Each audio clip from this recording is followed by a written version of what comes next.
brain splattered on the page, forget venom. I spit acid. Flow so stank, I leave the whole room rancid. See the way I speak? I have you thinking I'm insane, but when I put this mic down, I have your thoughts bound in chains. Addicted to my verses, have my flow coursing through your veins.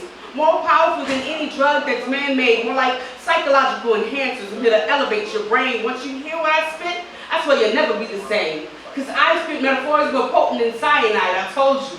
I built a wall around myself, now you're trapped on the wrong side. And yeah, I lost my pen for a while. I needed to make a change. Reorganize my style and take my verbiage by the reins. So when I enter your mind, you never forget my name. Realize who I am. I'm colder than ice cold. I'm back, bitch, and I'm here to reclaim my damn throne. And you don't have to give it back. I'm gonna take that motherfucker. Fashion the English language into a dagger, then attack from asunder. Dig it deep into your soul. Have you so twisted and tongue-tied till you realize who's lyrically in control. And as for all the people who thought that I couldn't do it, my tongue is still tipped and my words are still plated. Just stand up to the side and watch. I wouldn't have to tell you when I made it. Wow. I need to stop smoking.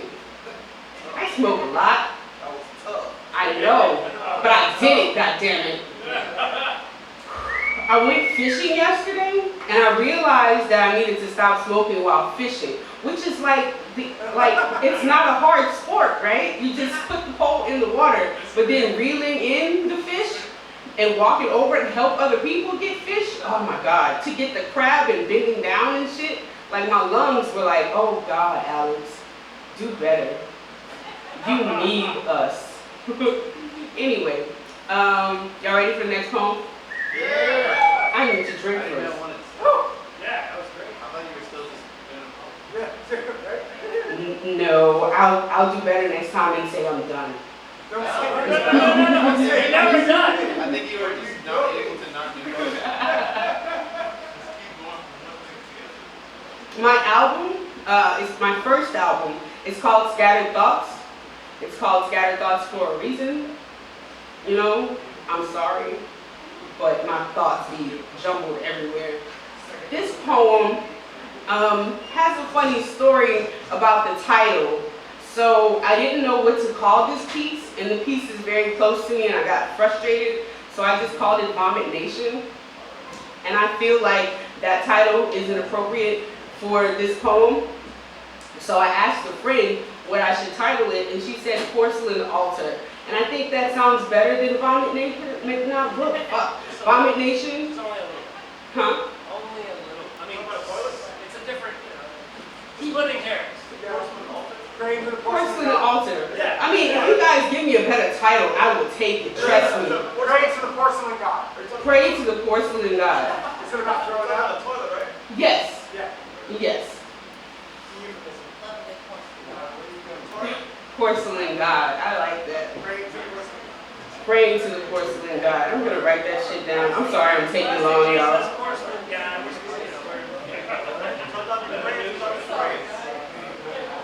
Okay, I got it. I've spent my whole life being someone's inconvenience, incapable of feeling the warmth of magnolias against my cheeks. I remember she used to yell at me from across the pasture to come home.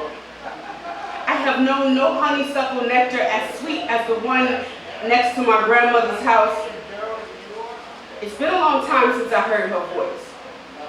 I miss the French enunciation in her misguided Creole language. I remember going to visit her when I wasn't feeling well, and soon as I sat down, she'd be like, "Man, what's wrong?" I fought tears, because she knows my mental lashes, and I wasn't being honest. When I was 3, I tried to run away from home. I'd ask my mama to bring me to live with my grandma, and she'd say no. And I'd tell her I'm moving with my grandma. And I'd pack my Cinderella bag and put it in the back of my Cinderella car and drive down the street. But I'd come back like, "Mama, why you won't take me? You know my little car won't make it on the big street. Would you want me to die?" My hands gripped the toilet as bio plans its assault, heaving past vocal strains, coercing her blessings out of my body, trying to purge the toxins contaminating my thoughts. I tell my grandma everything. She is my stable rock. I remember when she used to make me get a switch for being smart. She'd say, oh, man, go get me a switch. And that one was always so small. And I'd have to go back and get another, and another, and another, until she was fed up and got the whole damn treat. I miss my grandma making me couscous. She made me feel wanted. Nestled beneath her mountainous hands, Grandma attempted to mend my broken wings, repair fractures from broken childhood, teach me love, teach me to be wanted, strong, teach me not to be lonely, teach me that I should not hate myself, tell me, take care of me, Mongolian tea poured in my glass, the bitter truth still lingers on my palate like, if only I could understand the reason my parents brought me here, to define the cadence in their inconsistencies as true notes. And I know these tears do not deserve to be shed in front of a toilet, but they are still reminiscent of the monster in the mirror, a retro octave away from a pool of vomit. I wish my grandma could teach me how to not make the pain stop, how to tame my scattered thoughts, and not vomit at the sight of my reflection, what I wouldn't give to know the beauty she found in me. Maybe one day I'll understand. Finished. Yes, we're not so done.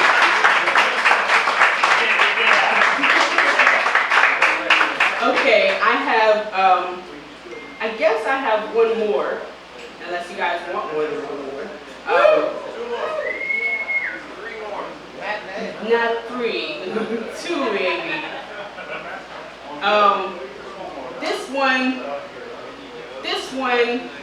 This one I'm not even gonna introduce. I'm just gonna say, if you know, you know.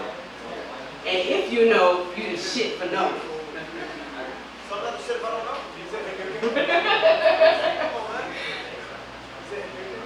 I have a stalker that thinks that he can shoot Kamehameha waves from his hands.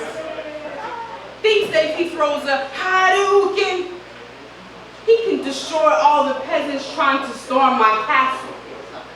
My stalker thinks I'm his final fantasy, that I should appreciate how he follows me. Smokes his way through walls like I asked Mexico to build them.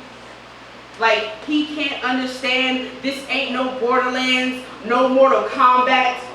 That no matter how many times he tells me to get over here, I will continue to be strong, black woman, and never submit. The man sends me $1 on Cash App just to say I love you. He reminds me that my safety is not safe even in mental spaces. He knows where I go, where I sleep. You swear Professor X loaned him Cerebro. So now I gotta pray to Magneto to loan me his helmet and teach me how to turn my stalker's pipe into scrap metal. 1,000 slaps from Eve Honda could knock him into a reality where I am not Princess Peach and he cannot Super Joshua his way into my Mario Kart. That I be Chun-Li and will spinning bird kick his Dragon Balls back to Namek. I'm not sorry for my killer instinct.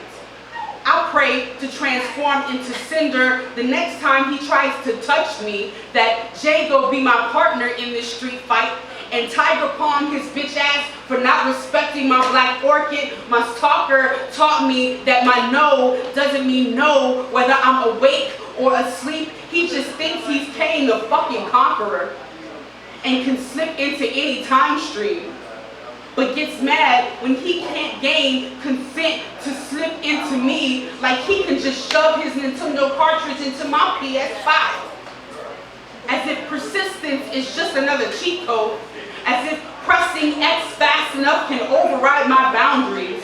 But I am not an NPC in his storyline. I will not respond for his convenience. I will not sell myself for roses and a few ice creams on TikTok. Damn it, I got Goddess in my genetics, Storm in my veins, and the next time, and Jean Grey in my psyche, and the next time he doesn't respect my no, I will Phoenix force his ass into a timeline where I never had to learn to be this fierce. He thinks I'm a fantasy, might be part revolution, the kind